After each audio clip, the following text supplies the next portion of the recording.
আমরা র হারফ এর মাখরাজ এবং সিফাত পড়ব। র এর মাখরাজ কোথায়? জিহ্বার আগা মারির সাথে লেগে র উচ্চারিত হয়। জিহ্বার আগাকে উপরের মারির সাথে লাগিয়ে র হরফ উচ্চারণ করতে হবে। র এর সিফাতগুলো কি কি? হামস জাহারের মধ্যে রতে কোনটা পাওয়া যায়? জাহার মানে বাতাস বন্ধ, রতে বাতাস বের হওয়ারও কোনো চান্স নাই। তো এই সিফাতটা অটোমেটিকলি আদায় হয়ে যাবে। র, কেউ বলে না র র বাতাস বের করে কেউ, এটা অটোই হয়ে যায়। সিদ্ধা রখাওয়া বাইনিয়ার মধ্যে রতে পাওয়া যায় কোনটা? বাইনিয়া, যার অপর নাম হচ্ছে তাওয়াসসুত, মানে আওয়াজ সামান্য জারি। আওয়াজ সামান্য জারি মানে এরকম আর আর, এভাবে না আর রহমান আর রহমান আর আর, আওয়াজ সামান্য জারি থাকবে, আবার বেশি জারি থাকবে না। আর রহমানির রহিম, বেশি না। সবাই দিকে খেয়াল। তো রতে আওয়াজ সামান্য জারি। ইস্তিআলা এবং ইস্তিফাল, এক্ষেত্রে রতে কোনটা? ইস্তিফাল। খুস্সা দাগতিন কিদ এর ভিতরে তো র নাই, আছে? ইস্তিলা 7 হরফের ভিতরে র আছে? র নাই। তাহলে র কিসের হরফ? ইস্তিলা না ইস্তিফালের? ইস্তিফালের। তবে এক্ষেত্রে একটু বিশ্লেষণ আছে। প্রথম বিশ্লেষণ, র সব সময় কিন্তু ইস্তিলা না, আবার সব সময় ইস্তিফাল না। র যখন পুর হয় রো, ইস্তিলা না ইস্তিফাল? আওয়াজ উপরে না নিচে? বুঝেন না? র উপরে না নিচে? তাহলে ইস্তিলা হইল না ইস্তিফাল হইল? আর যদি বলি রি, ইস্তিলা হইল না ইস্তিফাল হইল? ইস্তিফাল হইল। বুঝে? মাশাআল্লাহ। তাহলে আওয়াজ উপরে, জিহ্বার গোড়া উপরে তুলে হরফকে মোটা করা, তাফখিম করা, এটার নামই তো হচ্ছে ইস্তিলা। তো যখন আপনি বলতেছেন রো আর র, ইস্তিলা হচ্ছে। আর বলতেছেন যখন রি ফিরআউন আর রি, তখন কি হচ্ছে? ইস্তিফাল হচ্ছে। তো র কখনো ইস্তিলা আবার কখনো ইস্তিফাল। যখন র মোটা করা হবে তখন ইস্তিলা, যখন পাতলা করা হবে তখন কি? ইস্তিফাল। উভয় দিক আছে। 2 নম্বর কথা হচ্ছে, আমরা বুঝলাম রতে উভয় দিক আছে, কিন্তু রয়ের আসল কি? রয়ের মূল কি ইস্তিলা না মূল হচ্ছে ইস্তিফাল? র এর মূল ইস্তিলা না মূল ইস্তিফাল? এ বিষয় নিয়ে মতনৈক্য আছে, ইখতিলাফ আছে। তবে এই মতটাই সম্ভবত অধিকাংশের মত বা রাজিহ মত, যে র এর মূল হচ্ছে ইস্তিআলা। যদিও কখনো কখনো র ইস্তিফাল, কিন্তু র এর মূল কি? ইস্তিআলা। র এর মূল ইস্তিআলা। এজন্যই র বেশিরভাগ সূরতে কি হয়? মোটা হয়। র মোটা হয় 8 সূরতে, বারিক হয় বা পাতলা হয় 4 সূরতে, মোটা বারিক উভয়টা জায়েজ 2 সূরতে। তো যে 2 সূরতে মোটা বারিক উভয়টা জায়েজ, মোটা পাতলা উভয়টা জায়েজ, এই 2 সূরত বাদ দেন, তো 8 সূরতে মোটা হয়, 4 সূরতে পাতলা হয়। তাহলে বেশিরভাগ সূরতে র কি হয়? মোটা হয়। তো এই জন্য র এর আসল কি? ইস্তিলা। এ হচ্ছে দ্বিতীয় কথা। নাম্বার 3, এখন আপনি বলতে পারেন র এর আসল যেহেতু ইস্তিলা, তাহলে খুস্সা দাগতিন কিদ এই 7 হরফের ভিতরে র কেও কেন দিয়ে দিল না? এমন বলতো খুস্সা দাগতিন কিদ, এরপরে র লাগাই দিত, কেন দিল না? দিল না এই জন্য যে ইস্তিলার যে 7 হরফ খুস্সা দাগতিন কিদ, এই 7 হরফ এমন যে 7টা হরফ সব সময় ইস্তিলা হয়, কখনো ইস্তিফাল হয় না। কিন্তু র তো সব সময় না। যদিও র এর আসল হচ্ছে ইস্তিলা, কিন্তু র সব সময় কি না? ইস্তিলা না। র সব সময় কি না?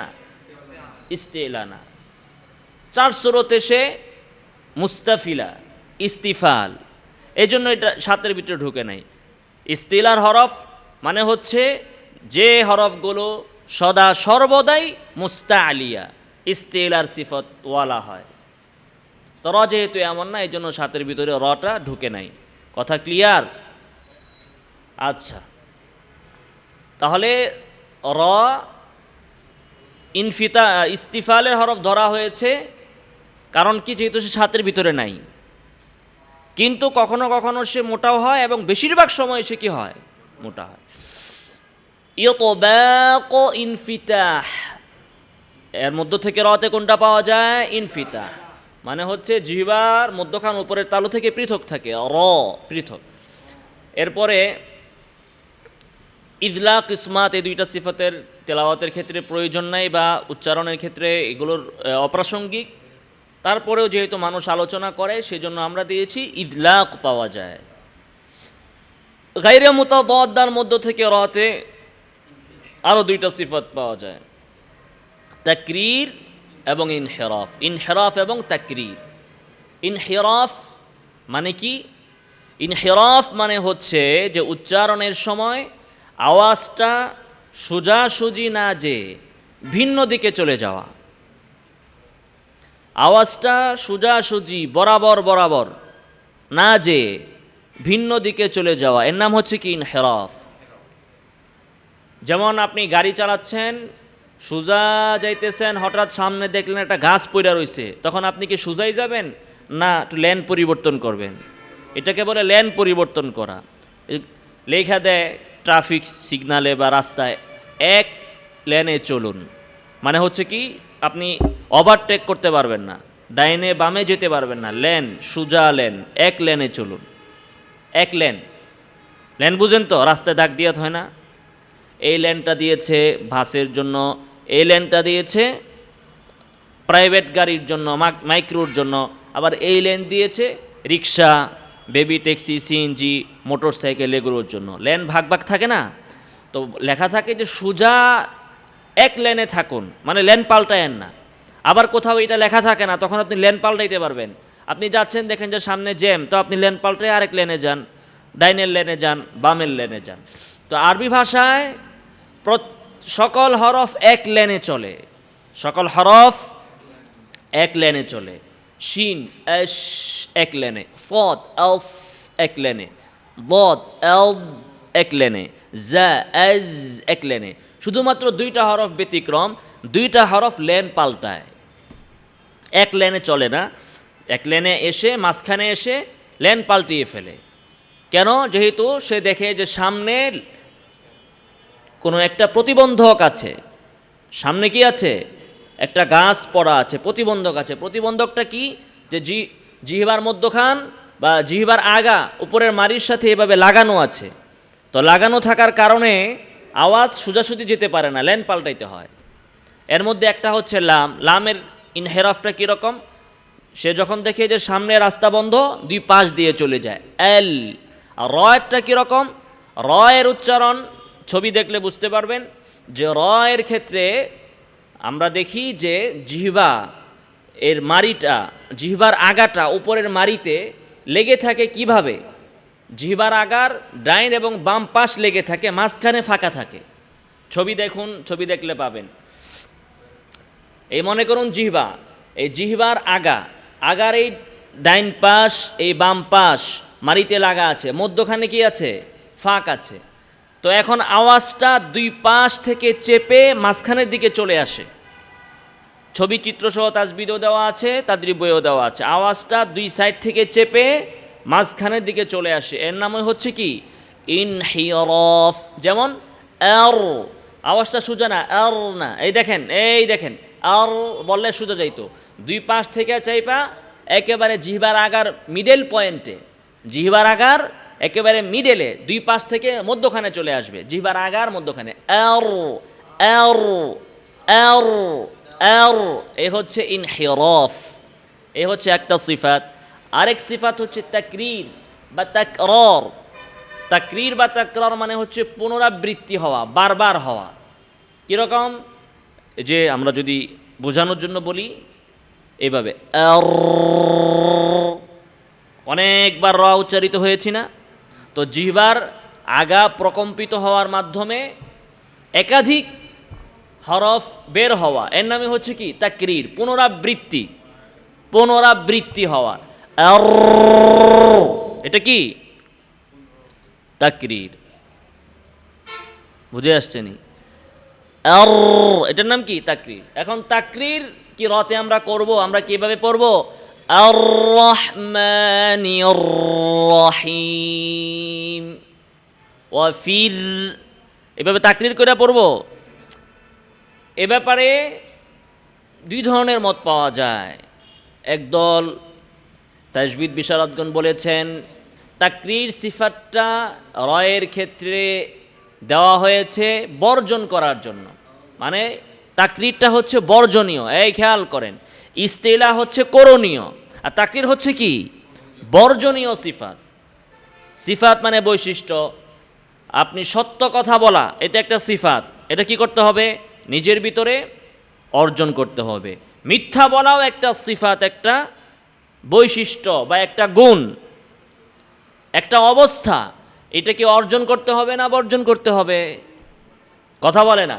মিথ্যা বলার সিফাত কি অর্জনীয় না বর্জনীয়? সবাই কথা বলে না কেন? তো তাকরীরের সিফাতকে অনেকে বলেছেন বর্জনীয়, মানে তাকরীর করবেন না। আরেক দল বলেছেন, এবং এটাই সঠিক, যে তাকরীর অতিরিক্ত তাকরীর বর্জনীয়, কিন্তু রয়ের ভিতরে সামান্য তাকরীর থাকবে। এভাবে আর রহমা আর আর সামান্য তাকরীর, আর আর সামান্য তাকরীর থাকতে হবে, অতিরিক্ত তাকরীর বর্জনীয়। বুঝে আসছে কথা? সামান্য তাকরীর থাকবে। আর রহমানির রহিম, মুখে হাত কেন? আচ্ছা, এবার আসুন, র এই হরফটার স্ট্যাটাস কীরকম? এই হরফটা সব সময় মোটা হবে না, আবার সব সময় পাতলা হবে না। তার মানে কখনো মোটা কখনো পাতলা। ওই যে আমরা বলে আসলাম, যখন মোটা হবে তখন সেই ইস্তিলা হরফে ঢুকে যাবে, যখন পাতলা হবে তখন সেই ইস্তিফালের হরফে থাকবে। হরফটি শক্তিশালী। হরফটি কি শক্তিশালী, মানে শক্তিশালী হওয়ার অর্থ কি? এর যে সিফাতগুলো আছে, সেই সিফাতগুলোর মধ্য থেকে অধিকাংশ সিফাত হচ্ছে শক্তিশালী। সবগুলো শক্তিশালী হলে সে হয়তো আকওয়া, অধিক শক্তিশালী, আর সবগুলো দুর্বল হইলে সে হয়তো আদআফ। যেহেতু শক্তিশালী এবং দুর্বল উভয় ধরনের আছে, এবং বেশিরভাগগুলো শক্তিশালী, বেশিরভাগগুলো শক্তিশালী, এই জন্য সে কবি, শক্তিশালী। কেমন দেখুন, হামস এবং জাহারের মধ্যে জাহার এ শক্তিশালী সিফত, একটা শক্তিশালী পাওয়া গেল। সিদ্ধ রখাওয়া তাওয়াসুতের মধ্যে পাওয়া গেছে তাওয়াসুত বাইনিয়া। বাইনিয়াটা এটা মাঝামাঝি, এদিকেও না ওদিকেও না, তাহলে এটা বাদ। এরপরে ইস্তিলা ইস্তিফালের ভিতরে ইস্তিফাল, তাহলে এটা হলো দুর্বল। ইতবাক ইনফিতাহের ভিতরে ইনফিতাহ, দুর্বল। তো দুইটা দুর্বল পাওয়া গেল, ঠিক আছে, আর একটা পাওয়া গেল শক্তিশালী। এরপরে ইনহেরাফ শক্তিশালী, তাকরীর শক্তিশালী, তাহলে পাওয়া গেল আরও দুইটা শক্তিশালী। তাহলে তিনটা শক্তিশালী সিফাত আর দুইটা কি দুর্বল সিফাত। দুইটার মধ্যে কি কি? ইস্তিফাল এবং ইনফিতাহ। কথা বলে না। ইস্তিফাল, ইনফিতাহ, এই দুইটা কি দুর্বল, বাকি তিনটা শক্তিশালী। এই জন্য এটা শক্তিশালী সিফাত। আবার আমরা যদি ইস্তিলা ইস্তিফাল দেখি, সবসময় তো আবার ইস্তিফালও না, কখনো আবার ইস্তিলা। বুঝে আসছে? তো যখন সে ইস্তিলা হবে তখন তার শক্তিশালী সিফাত হয়ে যাবে চারটা, দুর্বল হবে একটা। আর যখন ইস্তিফাল হবে তখন দুর্বল দুইটা, শক্তিশালী হইল তিনটা। বুঝে আসছে কথা? আসুন